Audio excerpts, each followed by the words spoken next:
Hello and welcome to the Thinking Fellows podcast. My name is Caleb, and today I am joined by my father, Dr. Scott Keith. We have Adam Francisco back in the studio. It's almost a miracle. It is. And then we have two guests with us today. We have Ed Killian, who has famously been on the show 2 or 3 times before. Once famously. Why famously? Infamously, because it was one of the episodes where Caleb was missing, which is like only 3 episodes. And editing that episode was one of the biggest nightmares of my life because my dad recorded it. We were a little out of control. Yeah. And then we have... I think he was more alluding to my audio technical skills. His tech skills are horrible. Oh. Got it. And then we have David Andersen on the show today as well, who has... You've been on the show one other time. You were here. I think we did 2. Did we do 2 episodes that day? Yep. I think we did. Okay. And you were on because you had recently published a book with us last time. And then I think we also did just an episode about the postscript on happiness in there. We did. And today you're back. You're on vacation, but you just published another book with 1517. I'm on vacation. Called In Defense of Christian Ritual. And the case for a biblical pattern of worship, available at shop.1517.org and on Amazon and probably a couple other places. I'll put the 2 big links in the show notes. Again, that's In Defense of Christian Ritual. And that means we're going to talk about the topic of the book, which is ritual. And you make a couple claims in here. Number 1, that ritual is useful for Christians. Number 2, that everybody has rituals. And I guess the conclusion between those 2 is that there are some rituals that are good. There's some that are bad. And here's a case for a set of rituals in particular which maintain the gospel and its centrality. Yes. Right? Is that about? Yep. Basically, I'm saying that there's a biblically mandated set of rituals within which the gospel is proclaimed and that we would do best to follow. Right. And that's in contrast to alternatives or removal of those in some cases, but then even of the setting up of new rituals, different rituals, maybe even secular rituals. And so that's probably a good place to start. In the book, you talk about a shifting culture, which in one respect looks at formal religious ritual and kind of poo-poos it and says, go away, and then but establishes its own sets of ritual. It doesn't become ritual free, right? It's not a liberation to just say, I'm getting rid of religion. Right. I mean, popular American religion eschews ritual, at least they think they do. And in fact, I think they even demean it. But the joke is everybody's doing some order of worship, right? That's some ritual to some degree. Yeah. I'm simply arguing that there is a biblical pattern of worship that comes through very clearly, not only in the Old Testament, but in the New Testament, and shows up in the early church as well. I think this is a conversation that we used to have quite a bit. And I remember sort of back when the church growth movement was, I think, probably more of a thing than it is now. I could be naive on this. It could be a huge thing still. Within the LCMS. And I remember saying that quite a bit, that the argument always was, why are you guys doing this thing that's so old and not changed, and it seems like the world has changed and everything else has changed. Why have the way you guys worship, why is it still the same? Why not just sort of worship, just let the Spirit lead you type stuff?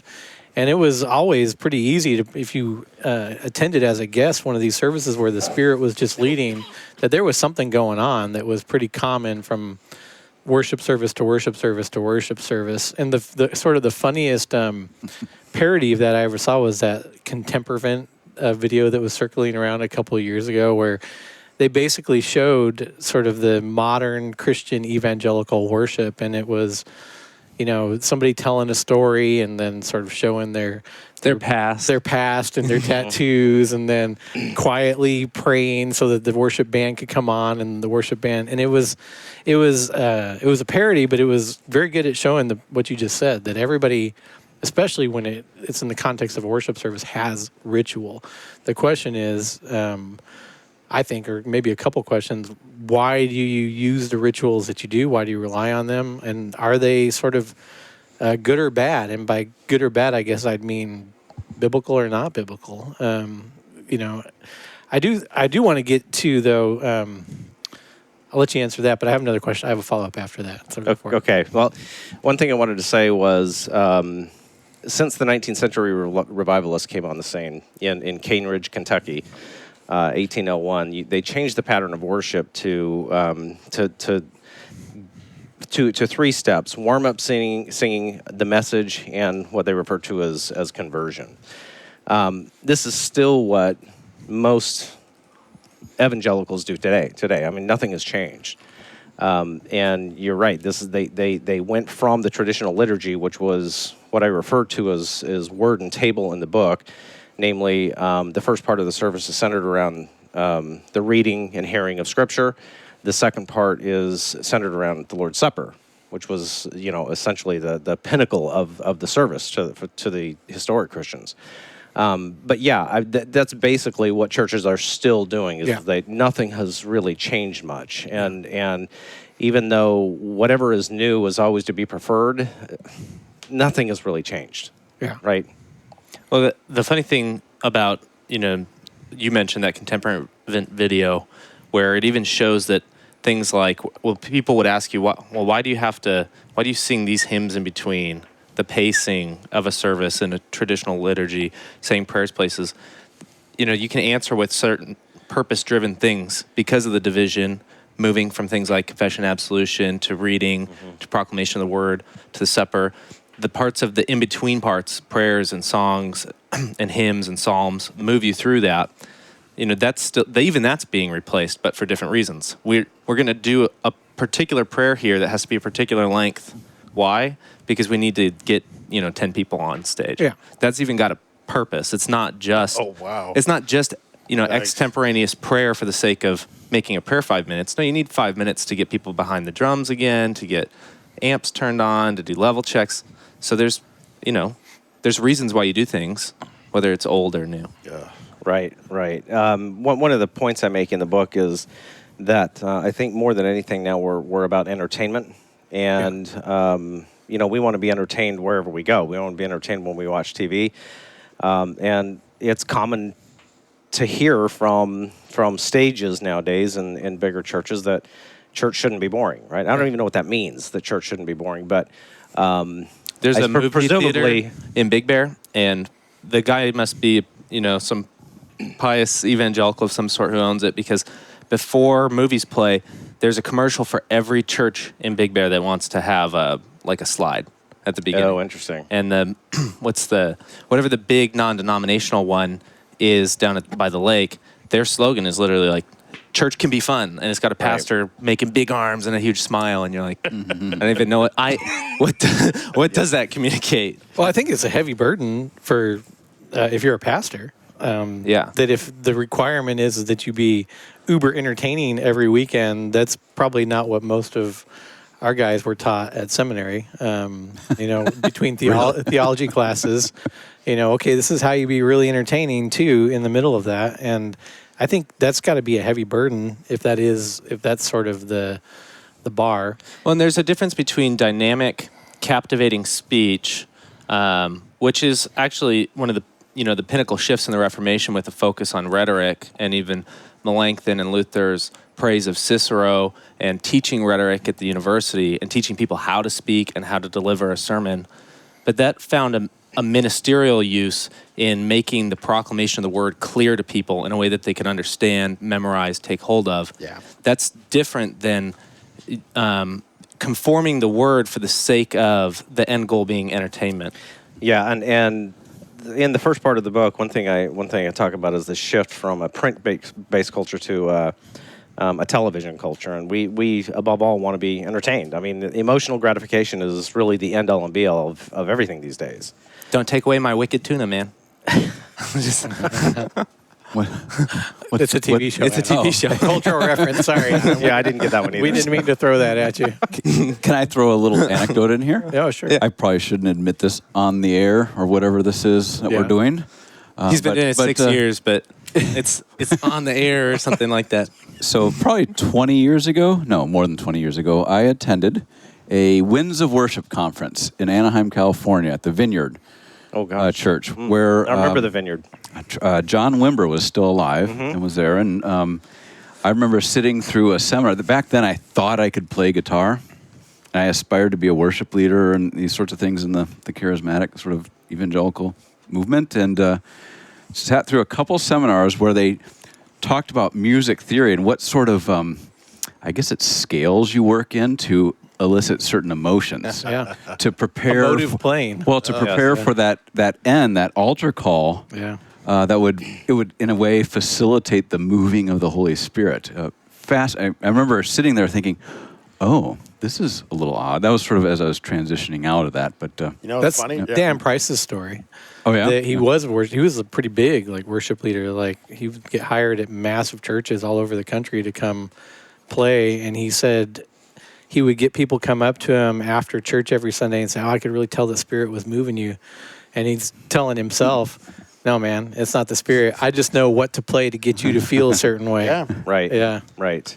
That my venture into agnosticism began that way when I noticed my non-denom pastor towards the end of his sermon reach behind him and subtly kind of flip his hand, and all of a sudden the lights slowly came down and the music slowly came up, and I thought, oh my gosh, I've seen behind the curtain, and the wizard is Literally. fake, you know? Yeah. I mean, it was kind of devastating to me. But. Yeah. Well, and I guess so. One of the points that I pull out of the book, and I think is in general true here, is that some of this is, and then specifically in the cases of the stories just told, is some sort of way of divining knowledge or effect from God through worship, through music, trying to get the Holy Spirit there. And this is all sort of like a speculative approach to how to get God. It looks sort of at the world, it looks at the way people emote and things like that, and comes at a conclusion about how we can best get God to work personally for these people. In contrast to that, we actually have a word of God, a promise from God that says, this is how I send my Spirit. These are fixed means that I have put in place here. And so you don't have to divine me out of the music. You don't have to, invite me into the service. By divine me out of your heart. Right, divine me out of the heart. I am located here, and that's in Word and Sacrament. Exactly. One of the points that I make here, and this is a point that was brought up by Gordon Lathrop. He basically makes the point that modern religion is really closer to Gnosticism than it is to Christianity. Gnosticism is this ancient heresy that said that truth lies within. They denigrated the body. They didn't think that they denied everything we think about. Material's bad, Christ. Spiritual's good. Right. And our culture that views going to church like it does view going to a shopping mall type of experience is really more Gnostic than it is Christian. Well, even some of the high church Neoplatonist response too does this as well, where church is about sort of participating out there in the ether and tries to use, say, higher vestments or different types of services to also elicit emotions with people so that they come to experience God rather than using the divine service to deliver God and his means and his goods. Sure. Although I would argue, I'd be one to suggest that I think liturgy should be done beautifully. That was a chapter that it didn't make it into the book. I got tired, but but that would be an interesting one as well. I think liturgy should be done well. Is there a difference between doing it well and doing it uber fancy? I guess that's a matter of taste. I don't know. I don't know. Yeah, because that's been my argument on that for a long time. Is that people on some of the questions that we get on this have said, "Oh, Dr. Keith is anti-liturgical," and I've always been kind of surprised at that because I've literally never belonged to a church that wasn't running either 5 and 15 every Sunday or one of the divine services out of LSB.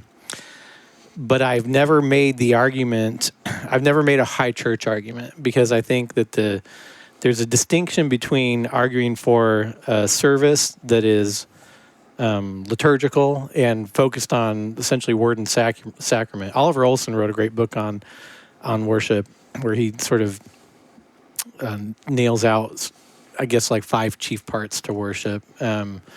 having to do with, I don't remember them all off the top of my head, but with readings and sacraments and invocation and benediction and kind of things that you would recognize as, the creeds as part of liturgical worship.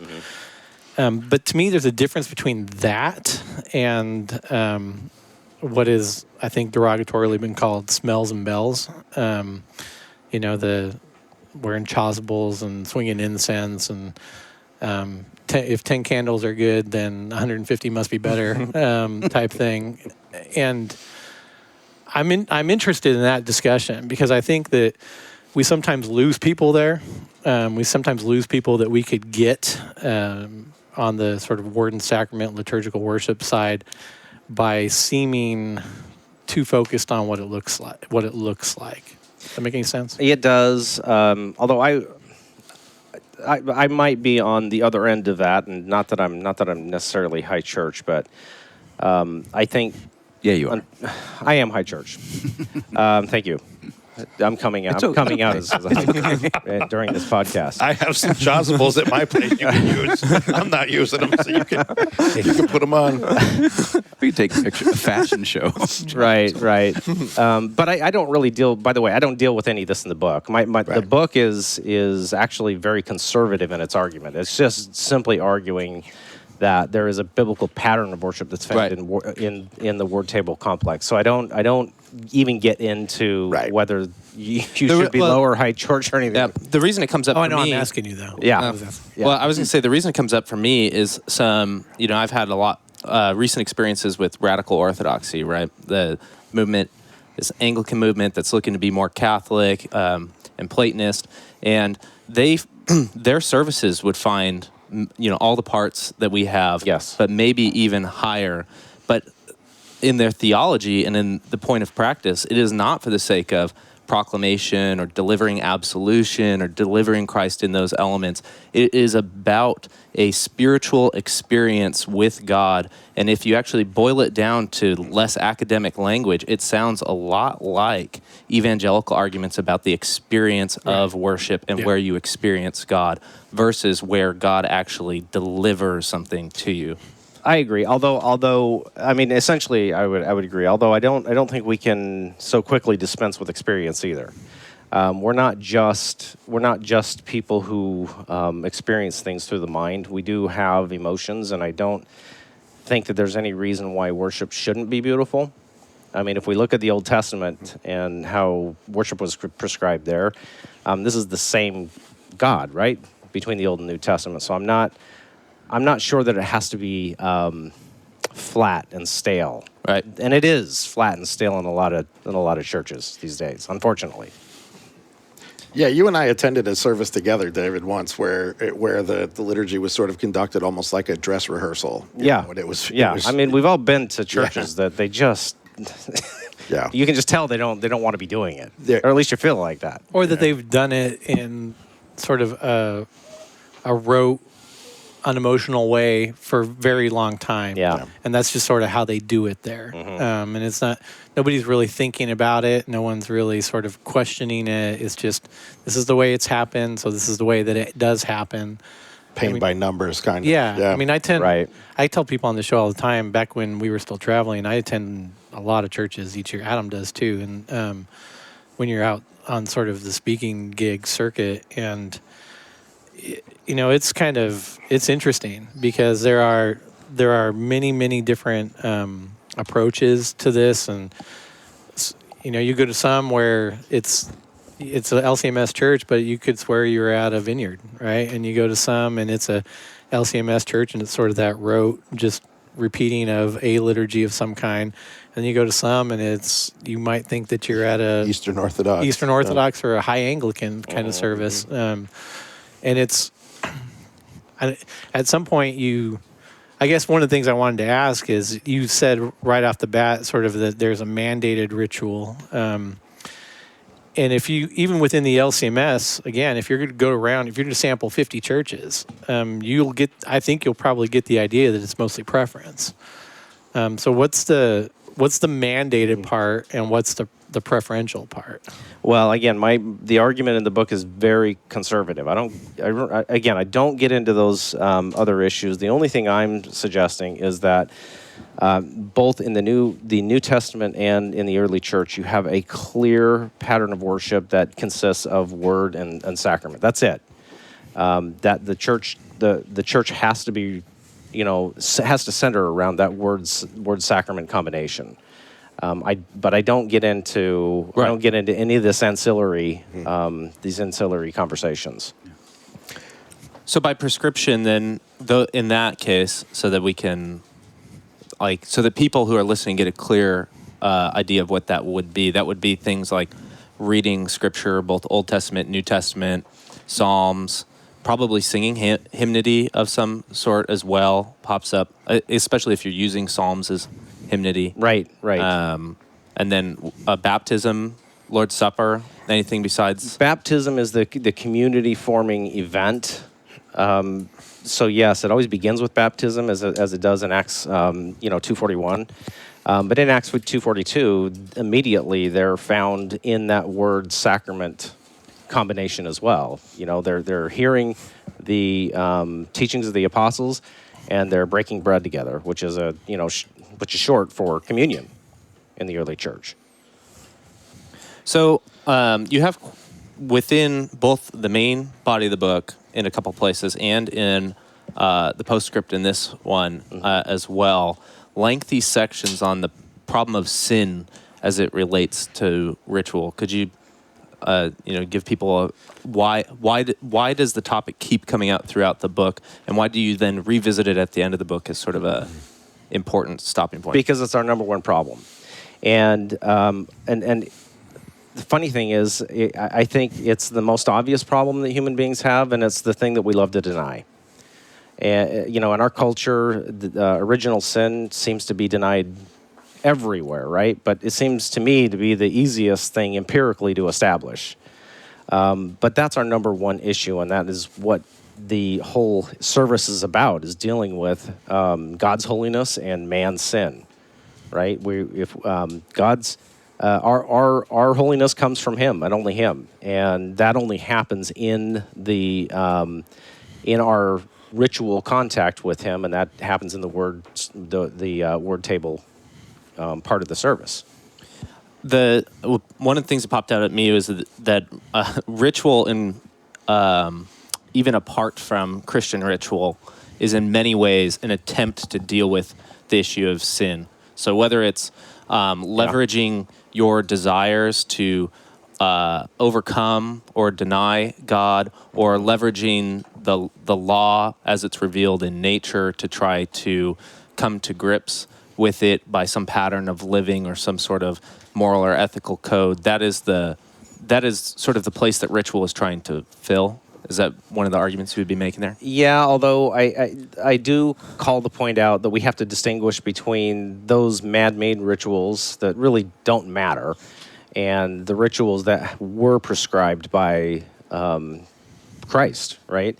And again, what we see clearly in the New Testament is the early church surrounded by the reading and hearing of Scripture and the breaking of bread. It's constant, and we hear this not only in the New Testament, but we hear it. But we see this in our earliest liturgical sources in the second and third centuries. Yeah, so it seems like you have like two options where you can continue to. So the problem between God and man is something that you can philosophize about. You can sort of try to deny or come to grips with or whatever.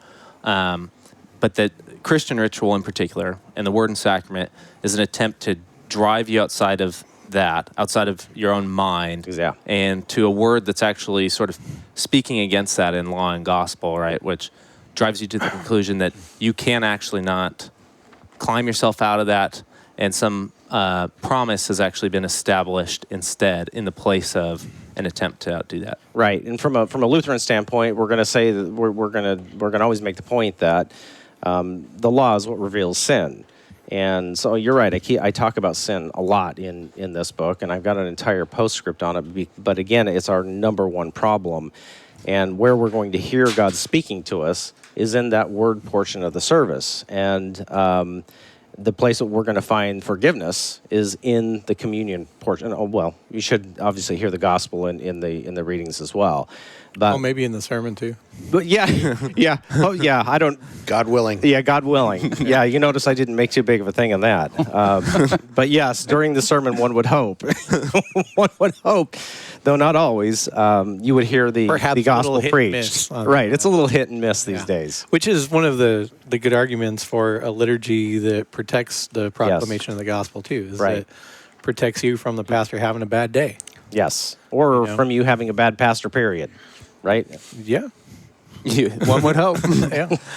Yeah. Can I ask a question we probably should have asked at the very beginning? Yeah. What prompted you to write the book? Why did this case for ritual need to be made? I mean, you've kind of alluded to it already, but because of popular religion.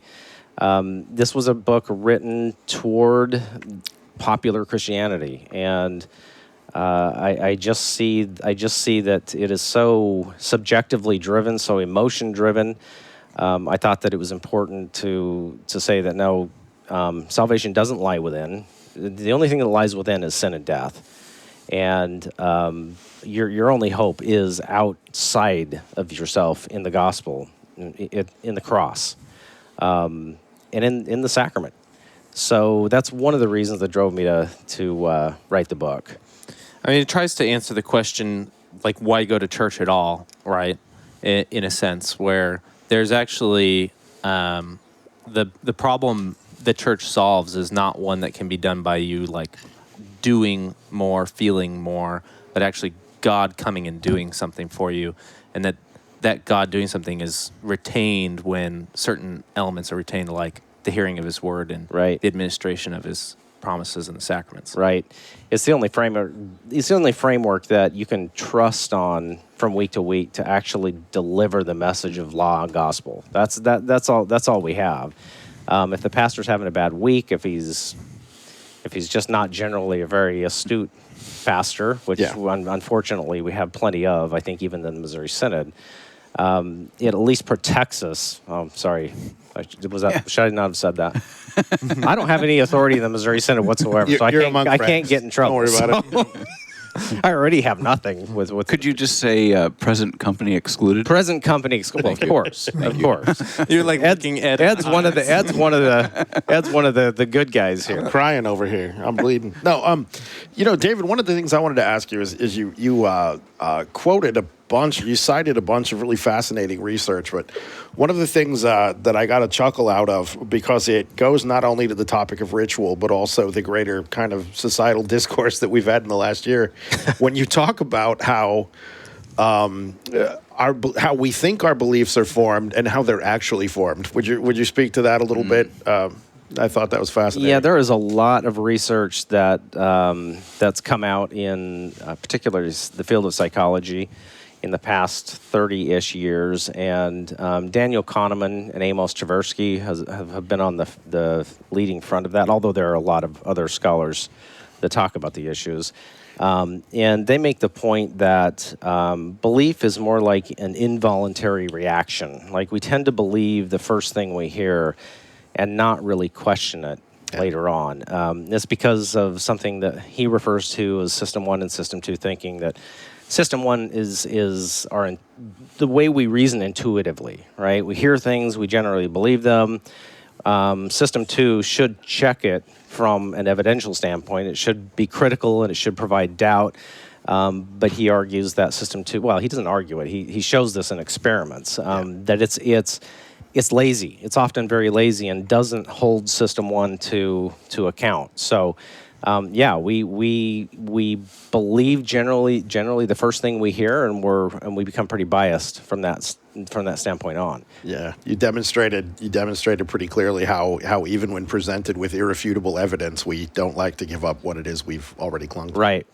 Yeah. We dig down even deeper. Yeah. Right. Yeah. And then we'll find evidence that can support what it is that we originally came to believe. This is the problem with talking to Dave.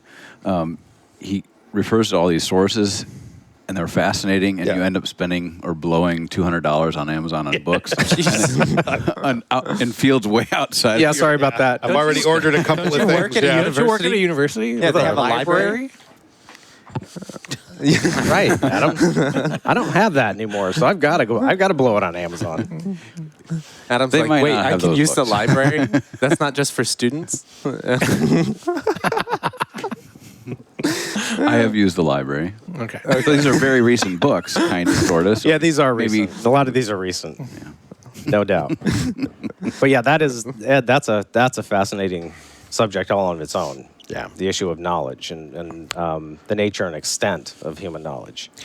Yeah, I think this book would be terrific for, when we're talking about pastors and that continual struggle in pedagogy and understanding how people think and form their beliefs. I think this is an exceedingly useful book for pastors and laymen alike. I think it's really, because it addresses so much of the when the rubber meets the road kind of stuff. Yeah, and I'm not suggesting some sort of postmodern despair of knowledge. We can certainly know things. We do all the time, but it's our knowledge is far less justified oftentimes than we think it is.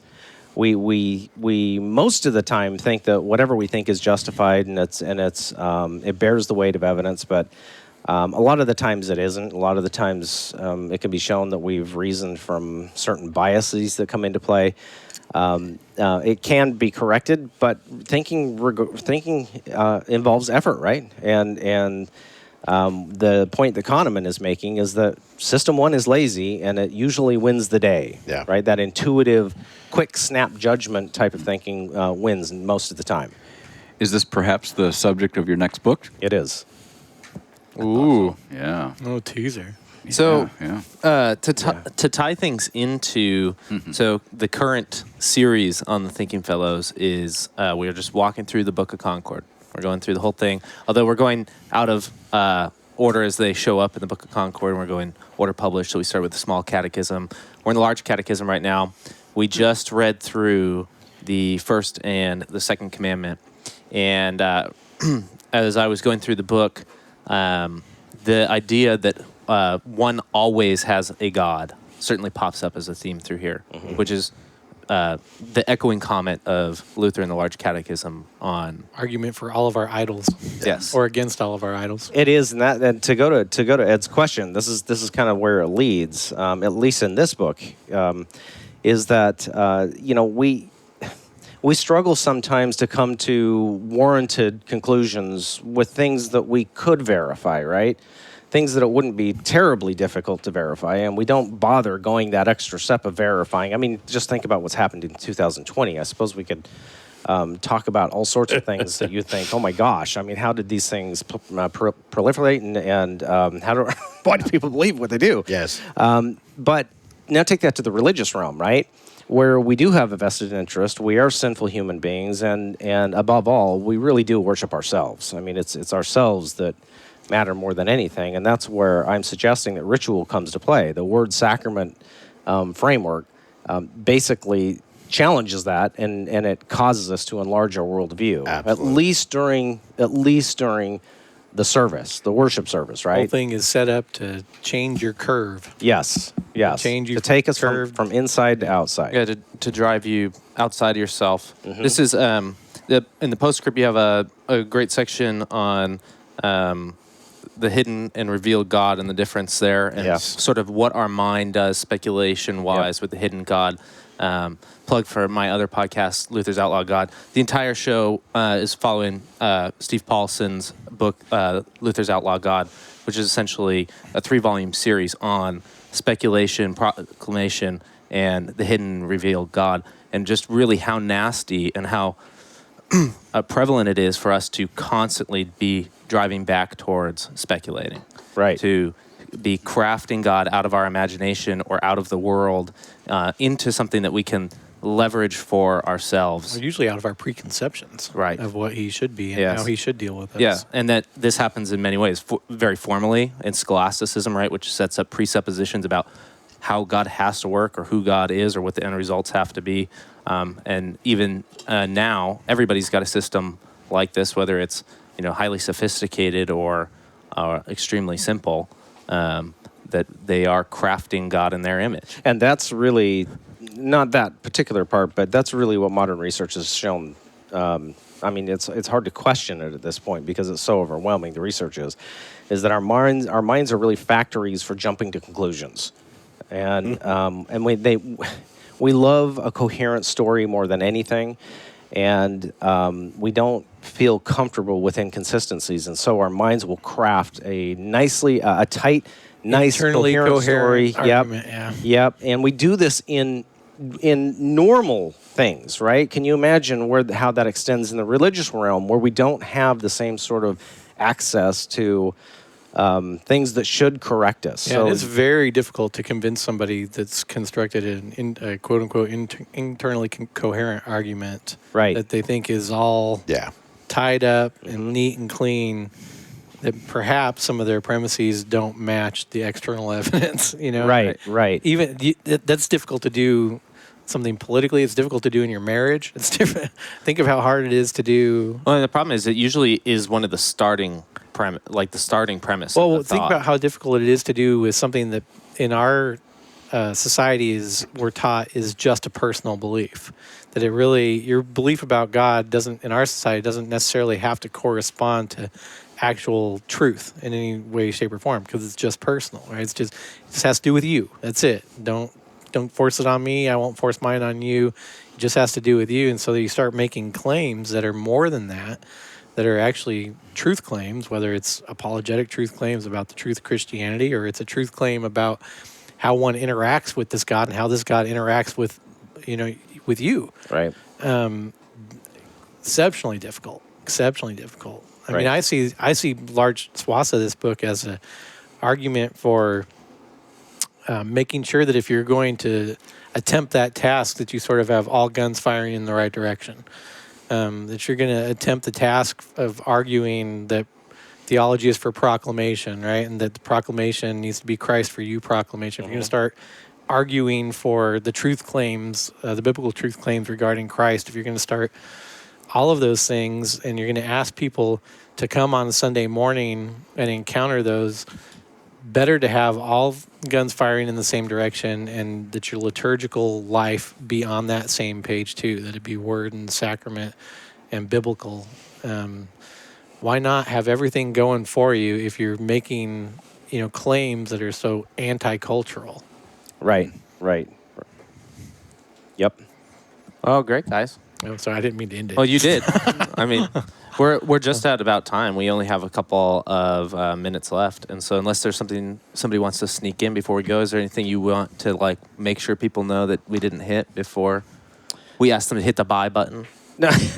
No. I think that probably the most important part is that the book is really a reaction to popular culture. Right, it's probably as much. I'm probably as much of a cultural critic as anything else in the book. And the first part of the book kind of sets that up, and then that's really the direction I'm facing, right? Because American Christianity has become assimilated into popular culture. They love entertainment as much as anything, as much as your TV, even your news programming is focused on entertainment. Well, and then even and confirming biases. And confirming biases, right. Yeah. Right. We pick which news we watch based on which biases we want confirmed. Exactly. And then, Is that why you watch MSNBC? Yeah, ardently avoid all others. Wow. Swing and a miss. I mean, American Christianity is so much of a cultural force that it is its own voter demographic for politicians to go after. Yeah. It is something mimic and mimicked and imitated on TV, maybe even attacked in certain ways, right? And by stereotypes, which in large part can be found to be true, and things like this. And so, and so it's a big force, and it's a force that when you look at it as a Christian in America, oftentimes if you're liturgical or historical church, you don't recognize yourself in this.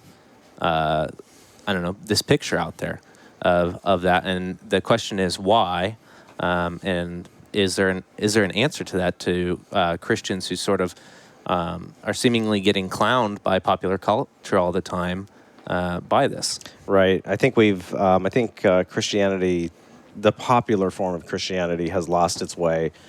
And of course, that happened early in the 19th century with the revivalists. Nothing has really changed much from their framework of worship. But all I'm suggesting is that we may have gone that direction too quickly, because what we've lost is the only legitimate framework for worship that we hear instituted by Christ himself, and we see the same pattern flow in the early church. And we risk losing the message of the gospel because we've lifted the framework out of the service. There's nothing there to guarantee that it's going to be there. Right. Yeah. Well, great. If, again, the book is In Defense of Christian Ritual, The Case for a Biblical Pattern of Worship. You can find it at shop.1517.org or at Amazon. I hear great things about the 1517 shop. If you buy multiple books there, you can get free shipping like you do on Amazon. Shipping's fast and friendly, even, I hear. Get a little handwritten note saying thank you for your purchase. So, and oftentimes... Take that, Bezos. Because of, book production has been slowed in 2020 and things like that. Print runs are more limited. Sometimes we have much more stock than Amazon does at any given point. So if it says back-ordered or something like that on Amazon, you can almost certainly get it that day at shop.1517.org. All right. Thanks for listening to this episode. We will catch you next time. Bye.